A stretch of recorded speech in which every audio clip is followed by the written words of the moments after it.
Hello, everybody. Here's the Purrely guy, and I hope you guys had a nice weekend. This will be the upload of Monday, and let's go into what my Purrely deck looks like right now. If I were to try to go to a regional or try to go even to locals, this is probably what I would play if I'm trying to go for pure. And yeah, I'm excited to see you guys show you guys the list. So as standard, we have three my friend, three purelies, three delicious memory, three purely happy memory, and three pretty memory. Those are kind of the standard cards you always play usually when you're playing a purely deck, and it's very important that we try to maximize the amount of spells or traps that we play in the deck that it makes sense to, so that we can keep our consistency up, so we won't miss when excavating with purely that much. I'll go over the effects of the cards because I feel like a lot of people still don't know exactly what they do, even though I did it in my first video. So my friend Purely says that you can pay 500, reveal three Purely cards from your deck, except itself, and then your opponent randomly picks one. Usually you try to pick three of the same, depending on which spell you don't have or that you want to have in hand. And then the second effect is that when a XYZ face up XYZ leaves the field because of an opponent card, even during damage step, you can add up to three quick plays with different names. So in the case we have one delicious memory, one happy memory, and one pretty memory in graveyard, we will be able to add back. And that's very nice because when our XYZs such as Noir, Plump, or even Beauty get outed, we're able to get some recursion of our resources that we spent, since the deck right now requires a lot of cards in order to summon Noir. That's very nice. When it comes to Purely, of course, the first effect is when it's normal or special summoned. You excavate three cards from the top of your deck, and then if there is a spell or trap, you add it to your hand and you place the rest at the bottom of the deck. The second effect, of course, is the one to XYZ summon. So if you have, for example, Delicious Memory in hand, you'll be able to reveal Delicious Memory and summon Plump. If you have Happy Memory, you can reveal it and then summon Happiness. And if you have Pretty Memory, you can reveal it by Purely effect and then summon Beauty. So they all have their specific counterparts, and all of the cards have additional effects if this card is attached. The specific card they are used to summon is attached to them. Then we play three delicious memory. This card says choose one monster on the field, and until the end of the next turn, so until the end of the opponent turn, or if you activate in the opponent turn until the end of your turn, the monster targeted cannot be destroyed by battle. And then you can, of course, discard one card, special summon a level 1 purely from deck. And the third effect is that if it's attached to one of the XYZs, the XYZ it's attached to gains 300 attack and defense per material it has. Now, something important is that this effect to gain attack and defense stacks depending on how many copies of this card the monster has attached. So if you'll have two copies, it will gain 600 attack and defense. If you have three, it's going to be 900 attack and defense per material. And that's very nice. Considering usually Plump gets to be very big in terms of how many material it has. Then we have Happy Memory. Happy Memory chooses one card on field and until the end of the next turn, so same as the other one. If it would be destroyed by card effect or by battle, it's not destroyed. Oh, sorry. The first time it would be destroyed by card effects, it's not destroyed. So after that, you can, like Delicious Memory, discard one card and then special summon one level 1 purely monster from my deck. And the third effect is that per copy of this card, the monster gains one extra attack when attacking monsters. Something to keep in mind always is that when using this card, when attacking in general, you need to make sure that when you're going for the kill, that the opponent has enough monsters for you to attack if you're trying to attack that way, or if you want to keep adding cards with happiness, for example, that the opponent monster is big enough for you to keep attacking on it and making this card very like keep attaching materials to it by their effects. The third card is Pretty Memory. So Pretty Memory says that each player gains 1,000 life points, and then you can discard one to summon a Purrely. The third effect, which is very important, is that once per turn you can send the card you control to the graveyard for cost, and attach a target one card your opponent controls, attach it to the XYZ monster. This is very nice because sometimes, especially when you're going second, you might not be able to get to the fifth material to summon more happiness, and this can let you do that because even if you have four materials with plump, now you have a way to get into the fifth without having to necessarily have another spell in hand. Then we have Purely Street. This card is actually very important, I feel like, especially in Pure, because it gives you protection to your monsters, and as well, it gives you some sort of, if a XYZ monster leaves the field, you can summon a Purely from deck and activate their effects, of course.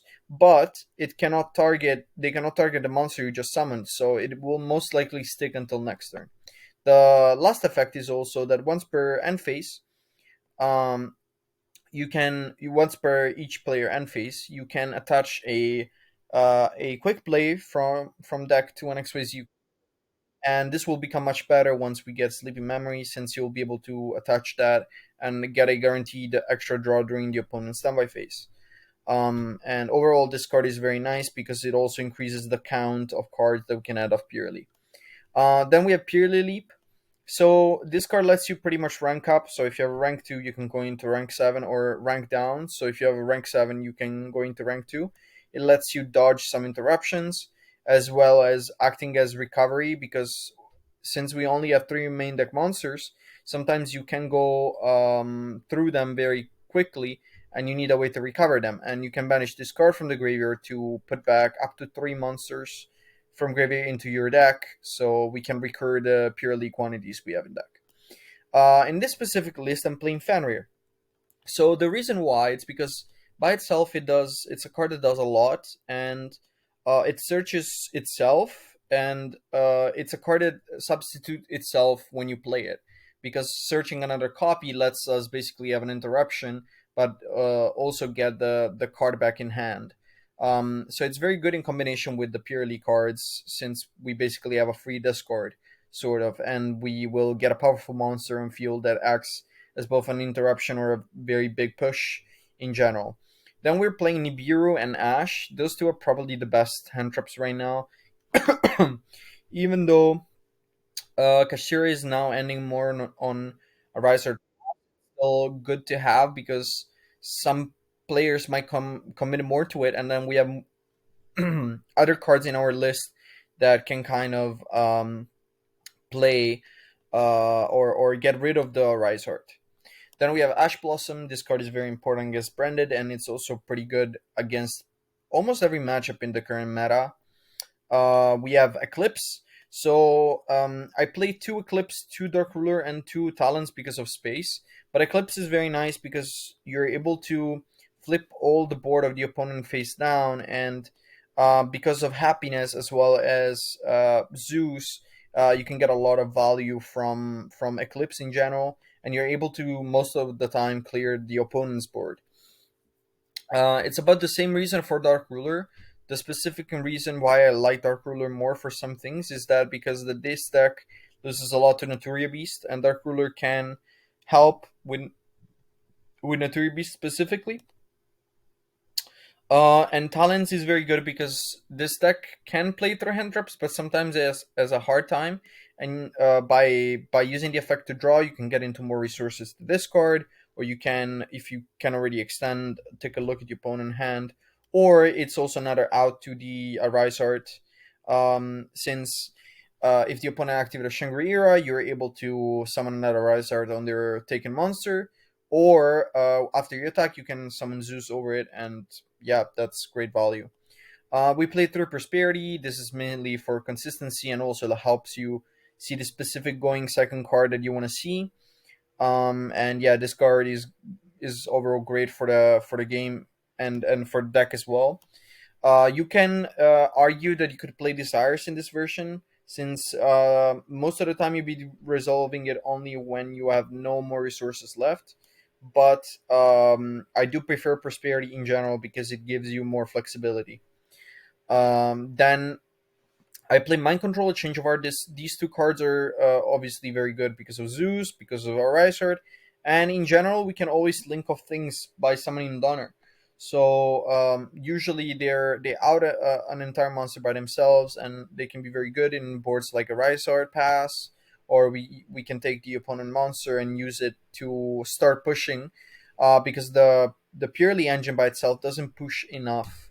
It needs other cards to be backed up by, and the last card in the main deck is obviously evenly matched. It's probably the best board breaker right now. It adds a lot of things, and you're able to basically, um, even though happiness is one of the best cards, this is a bit of a stabilizer.